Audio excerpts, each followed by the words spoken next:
My dad works in B2B marketing. He came by my school for career day and said he was a big ROAS man. Then he told everyone how much he loved calculating his return on ad spend. My friends still laugh at me to this day. Not everyone gets B2B, but with LinkedIn, you'll be able to reach people who do. Get a $100 credit on your next ad campaign. Go to linkedin.com/results to claim your credit. That's linkedin.com/results. Terms and conditions apply. LinkedIn, the place to be, to be. We acknowledge the traditional owners of country throughout Australia and recognise their continuing connection to land, waters and culture. We pay our respects to their elders past, present and emerging. Welcome to This Song Is Yours, a music podcast where we chat to a new guest each week, talk about their life and creative endeavours, and talk to them about some of the music they love. Our show works by chatting to our guests about music, their songwriting techniques, and occasionally getting them to make you a playlist of the songs they love. Welcome to episode 178. I'm your host, Simon Fink. Our guest today is Metric. The indie rock icons recently returned with their 8th studio record, entitled Formentera. In today's episode, we're speaking with Emily and Jimmy from the band about why this is their most important work yet, the band's songwriting process, and being part of indie rock history. Here we go.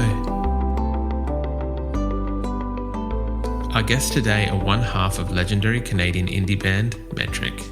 Having formed over 20 years ago, the Juno Award-winning band are back with their 8th studio record, which is entitled Formentera.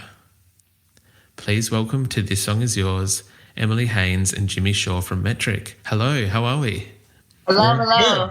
Yeah. Better now. Thank you very much for joining us, both of you today. Where are you joining us from?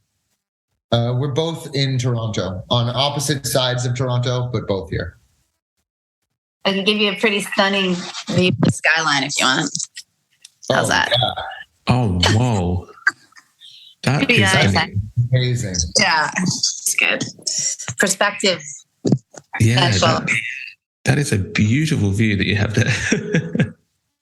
Again, thank you both very much for your time today. I know that we're here to speak about Formentera. It is the brand new record from Metric. It's the 8th in the band's catalogue, and it is a brilliant addition to an already quite stellar catalogue. But firstly, congratulations on this record, because this is a brilliant record. Oh, thank you, Simon. Yeah, we put it all on there, full double down. I think that there's a bit of a fire to this record. There's what's the expression? A fire in the belly. You can kind of hear that there's many things going on this record. And I think, Emily, recently impressive, you've said that this is, aside from the band's debut record, that this is the most important record that you guys have ever done. Yeah, and it strangely feels connected to me back to Old World Underground, which is going to be 20 years ago, next year that came out. And it's funny how this happens in life where, like, you go through time and it feels like it's going in one direction and, it's playing out and things seem a long time ago, and then there's always those moments where the phrase sort of ends and then everything feels compacted. And suddenly you can say in one sentence, like, oh yeah, that decade that I lived in New York, or that period of time. And that seems to be what's happening for me with, really my life's work with this band there've been so many times throughout the making of all the albums that it's felt like we're going this way, we're going that way, there's push and pull, there's so much personal, life happening in between all these years. And then I listen to Old World Underground and Formentera, and it sounds like this is the natural, what we were trying to do then we have done now. We were things are represented there. Even the first song, IOU, it's like a highly weird way to start an album, like with, multiple sections, sort of again playing around with like, what is this thing we're trying to create with the, analog synthesis and rock, and where do these things meet? Is this new wave? No, it's something else. And then lyrically, I'm like singing about a 10-year-old soldier, it's like not your usual sort of fodder for a band. So I'm having a bit of that. Yeah. Like it's almost like it's being revealed to us what the hell we've been doing this whole time. Odd feeling. Jimmy, is that the same case for yourself? Yeah. I mean, I guess, I try to not really like think too clearly about where I'm at in the present moment, because it usually feels like every time I've done something, it feels kind of like this is the best thing I've done. And then you look back and you're like, oh, okay, no, I see it in more in context. And I've become so acutely aware of the fact that I have no idea what context I'm in right now. I'll know context now later.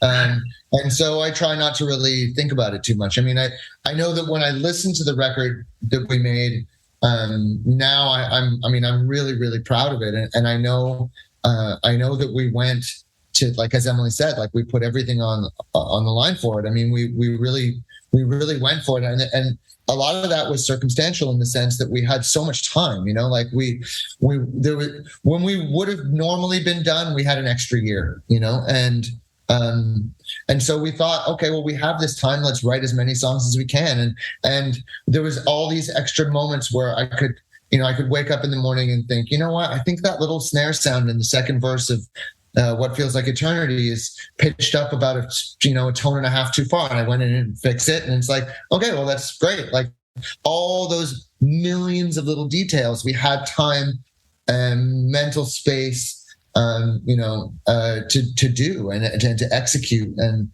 I think that in a lot of ways, we have gotten better at our craft, and it's something that seems almost sort of strange that the norm is that you don't get better.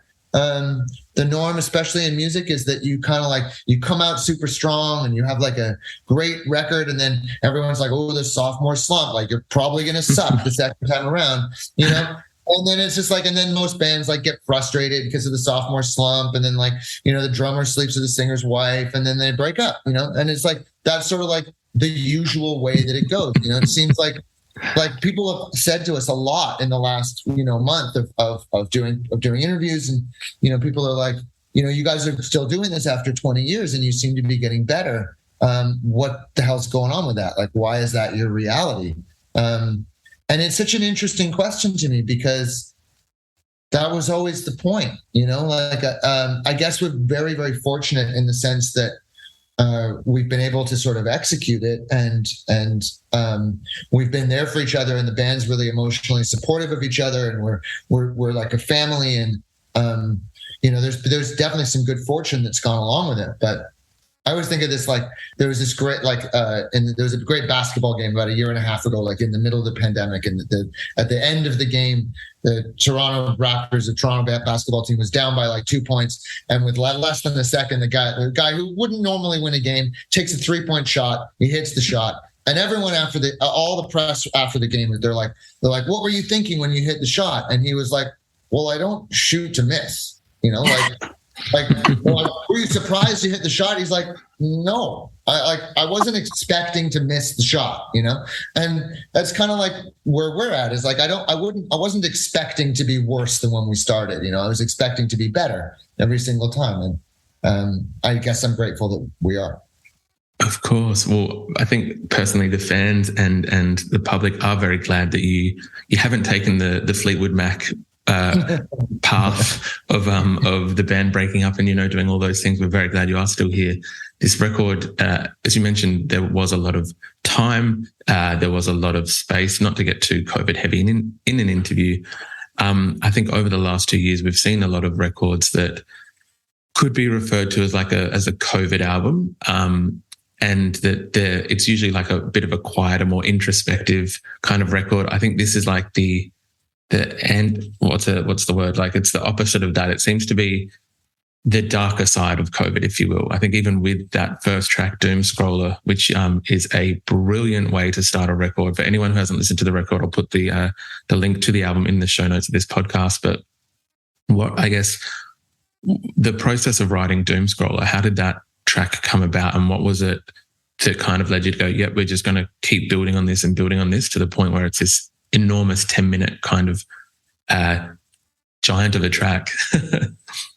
Well, it wasn't something that we conceptually set out to do to make a big statement piece at all. It was more just this like very down to earth process where Jimmy and Liam had created that preliminary piece of music, that was so visual to me and sounded like the way I felt. And I had one of the most clear writing experiences I've ever had in my life with that piece of music. Like I just was listening to it and I was like, I hear it. I hear everything and I know what to say. So those guys were coming over. We were recording in my house at the time because everything was upended. And I said, can you just set up the mic and just don't talk to me? Let me just lay this down. And, I think we did a couple takes and that's what's on the record. Like that was really cohesive. And then I was just like, I don't even know what this is. This is important. And I said, I feel like this is so, Jimmy referred to it as like the Berlin, like techno, I don't know, whatever that, like it's so industrial and, and scary. It's like scary sounding. And I felt like, we need to end on an organic note. And I kind of just wanted to write like a coda on piano that would end the song. And then what I presented to Jimmy and Liam, they were like, oh, whoa, I love that. We got to develop that, which is really the sort of counterpoint to that of saying like, if you're going to take something for the pain that you're feeling, it shouldn't be something to suppress it or conceal it. It should be something to expose it and articulate it and actually free you from it, which is a huge distinction in your choices of medication, right? Like whatever that may be for you. But so then it was like, oh, okay, I guess we're developing that. And then we landed there. It was like, oh, this feels good. But now where do we go? Cue Jimmy, who's like, I hear it. It's this euphoric guitar moment. This is what this has to be. Within minutes, it felt like these guys have mapped out this next section. And honestly, I feel like if we'd felt there was another emotion that was part of this kind of piece, like another color, I swear to God, we would have done it. But in this case, we were like, it felt like now we landed. You get the last of the acoustic guitar. The trolls are kind of beeping away in the background. And that's when I think we were like, oh, wow. Okay. That's 10.5 minutes. Oops. So it wasn't like a conceptual thing at all. It just kind of happened. That's very, very cool. I think that, it is a brilliant way to start a record. It's a brilliant track that I feel like kind of sets the tone. Again, it's not a COVID record, but it seems to either deal with the harsh reality of kind of what was going on over the last 18 to 24 months. And then I think the other part of the record that deals with it in a non-direct way is it seems to be, I think, the title track and one or two other tracks in just a... Your wedding will be one of the happiest days of your life, and Blue Nile can help you celebrate it with a gift that'll last a lifetime. Whether you're looking for wedding bands, a gift for your partner, or an unforgettable thank you to your bridesmaids, Blue Nile offers a wide assortment of jewelry of the highest quality at the best price. Plus, expert guidance to ensure you find the perfect piece. Experience the convenience of shopping Blue Nile, the original online jeweler since 1999, at BlueNile.com. BlueNile.com. My dad works in B2B marketing. He came by my school for career day and said he was a big ROAS man. Then he told everyone how much he loved calculating his return on ad spend. My friends still laugh at me to this day. Not everyone gets B2B, but with LinkedIn, you'll be able to reach people who do. Get a $100 credit on your next ad campaign. Go to linkedin.com/results to claim your credit. That's linkedin.com/results. Terms and conditions apply. LinkedIn, the place to be, to be. Feeling of almost that letting go and a combination of letting go and just that, I think, not being in control as we all kind of thought we were previously, I guess, is the best way to word that. Was the songwriting process for that as maybe freeing as the thought of it was itself, if that makes sense? No, totally. I mean, that song, we needed that song for our own sanity at that point. Like Formentera was a feeling. It was like, we have no way of getting access to this feeling other than generating it ourselves. Hence the like sonic oasis, you know? And it wasn't like a casual thing. It was urgent. Like, I remember where I was at that point, and I was like so many of us, like just not well.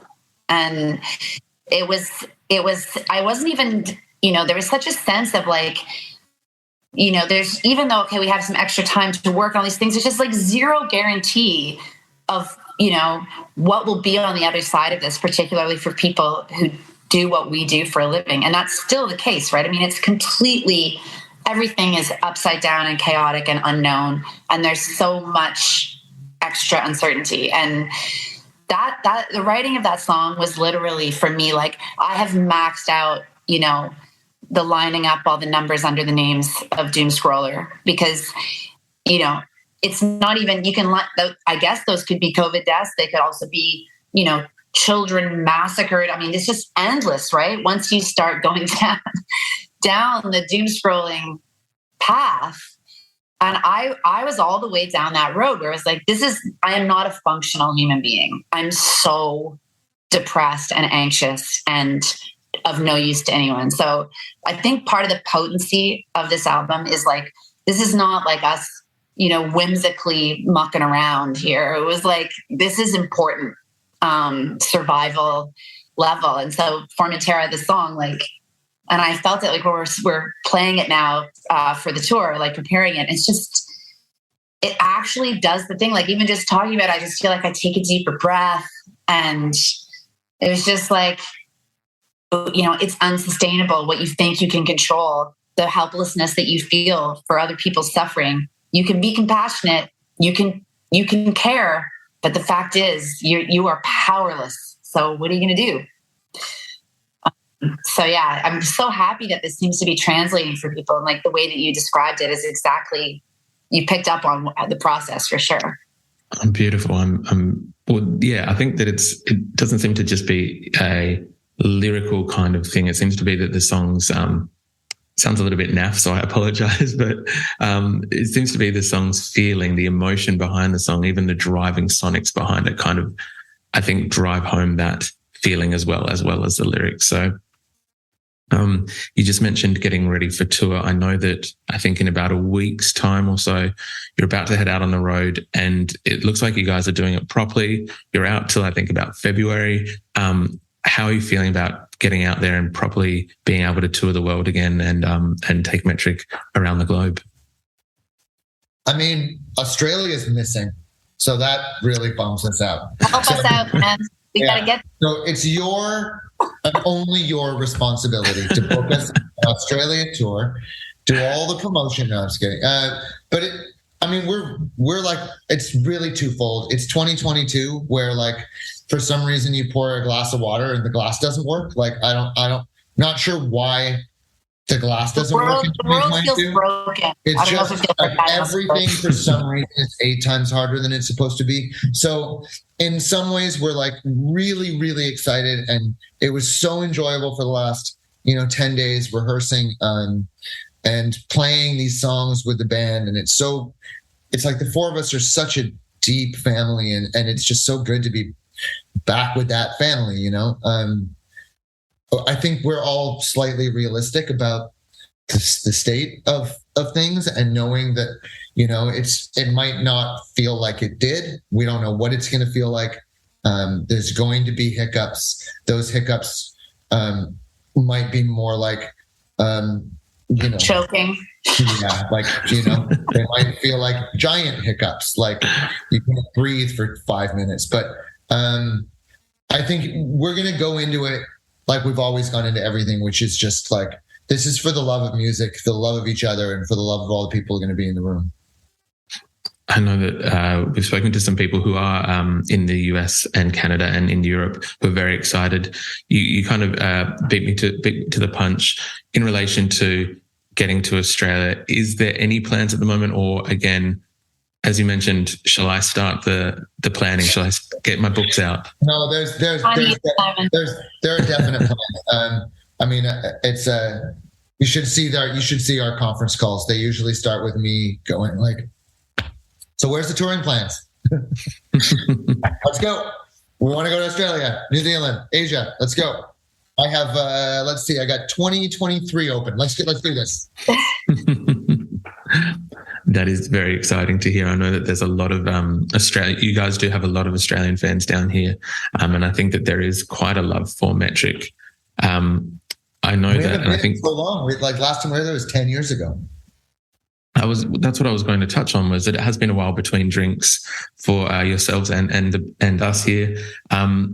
I know that you've touched on it recently, I think, in interviews, so I'm sorry to rehash it if it is a bit of a boring point.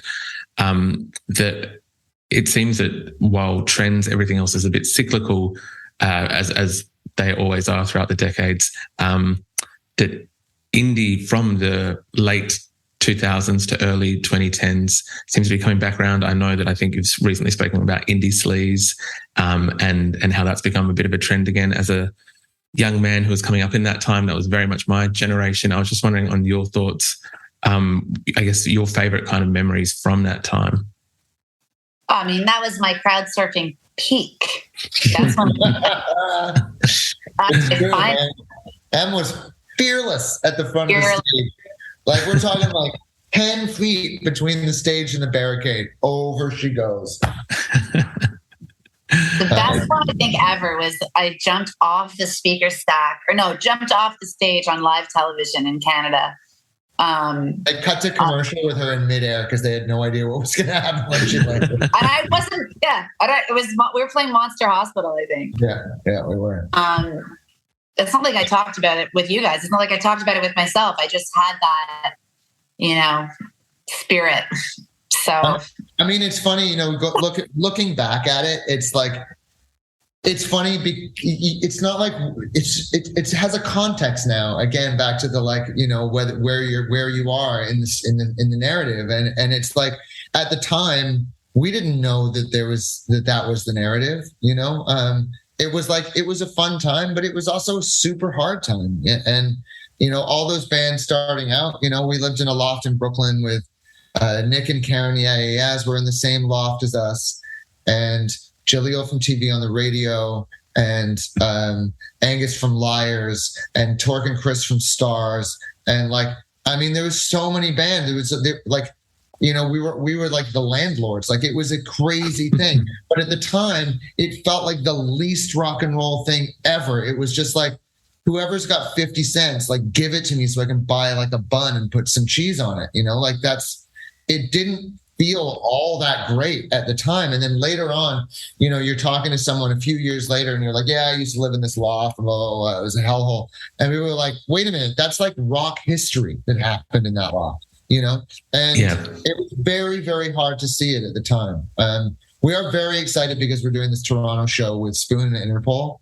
And Interpol is like, the drummer from Interpol might be the reason that Metric is still together, because he was working at this store in Brooklyn in early 2000, I think it was 2000, maybe even 99. And he was working like the record section part of the store. And we knew him through a roommate of ours. And we were like not in a record deal, and the record got shelved and we couldn't get our music out. And so we were burning CDs and bringing them to this clothing store that had a record section and giving them to Sam, who was then selling them. Sam's wife was best friends with Jules' girlfriend. And so that's how Jules found out about us. And then he came to a show and came up to us afterwards and was like, you guys are my favorite band. And I was drunk and I was like, yeah, if we're so great, why don't you join the band? We suck. And he was like, I'd love to join the band. I was like, great, what do you play? He was like, I play drums. Like, you're in. Let's do this. And here we are. It's 20-something years later. That's incredible. I do love that, as you said, that it's kind of, at the time, it doesn't seem like anything, but you look back on it, and even as you were listing off those names, I was thinking I know that there's so many TV shows about lofts and friends living in some form of New York apartment. I would very much watch that version with yourselves. And I would think that would be a great television experience. It's so funny you should say that too, because I remember being so livid about Sex and the City at the time, where I was like, I hate this. Like, okay, I guess that's what So that's being a feminist. Like I'm not rich enough to be a feminist, I guess, because I live with a bunch of dudes and I'm cleaning the toilets and like it's a shared kitchen and like trying to get like, I was like Lady Macbeth trying to get the smell of cat piss out of concrete. By the way, can't be done. Like I think everyone's memory of me at that time is just me walking up and down Bedford, like with cleaning supplies. Like, you know, it was so like just, you know, the pictures that we have of all of us together are like, you know, dumpsters full of, you know, drywall. Like it's there's no picture of anyone smiling. You can't find a picture of someone smiling. That was the aesthetic at the time. Yeah. Yeah. True. Emily and Jimmy, thank you very much for your time today. I do appreciate it. Congratulations on the new Metric album, Formentera. And again, we do look forward to seeing you when you are down here in Australia. You'll be the first. Thank you very much. Thank you so much. Bye.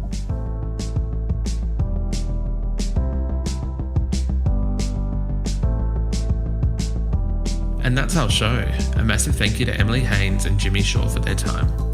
Formentera is out now, and we've left links in the show notes if you'd like to buy the record. We also want to give a huge shout out to Jo at Jo Corbett Publicity for helping out with today's interview.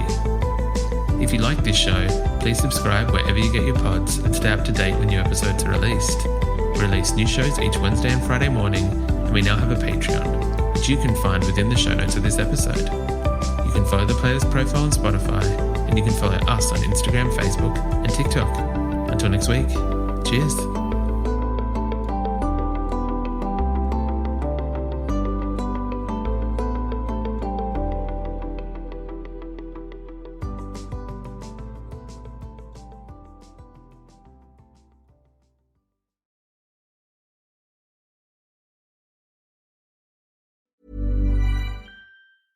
Imagine the softest sheets you've ever felt. Now imagine them getting even softer over time. That's what you'll feel with Boll & Branch's best-selling signature sheets in 100% organic cotton. In a recent customer survey, 96% replied that Boll & Branch sheets get softer with every wash. Start getting your best night's sleep in sheets that get softer and softer for years to come. Try their sheets with a 30-night guarantee. Plus, get 15% off your first order at bollandbranch.com, code BUTTERY. Exclusions apply. See site for details.